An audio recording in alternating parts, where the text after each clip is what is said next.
Alright, so let's get started. And before we get started, I would like you guys to read this so that you guys are informed that you don't use free models in the catalog, like for example pumpkins. Hey, bet here this is a bot. Oh my goodness, they don't even have any models. How fishy. So, as you can see, I got like a little setting here. As you can see, it doesn't look anything like real life at all. What the hell's going on up here? We're gonna teach you guys how to make this look like something in real life. So, what I'm gonna do is that I'm gonna go ahead and show you all the things that you need to do.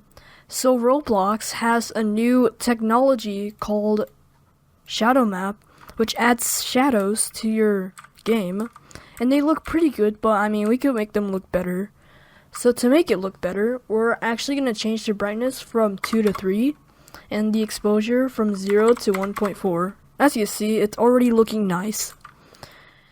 And so, yeah. And then what we could do is that we could choose the bluish one, okay. And then we're going to go ahead and set this to 2500. As you can see, looking really good.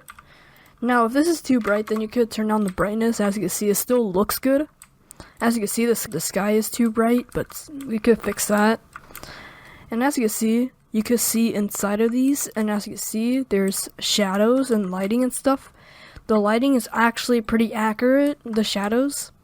So, we will rotate this. And we'll also take a cylinder, which is this bad boy right here. So we're going to put that there, and we're going to make it a little bit bigger.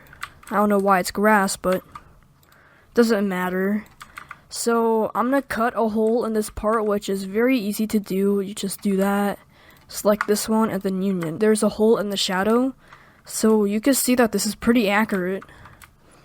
And yeah, so I think this was based on the realistic shadow mapping mod for Roblox Studio.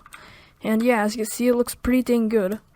And I use it in my game Clusterberg and also Super Mario Blocks. So, another thing you could do is you could get a sky box. And also I got on the Lens Flare GUI, which is also really good. Now, what is this? Oh yeah, right. I inserted this model. What you could do is that you could change the clock time. And as you can see, the shadows will change depending on what clock time it is.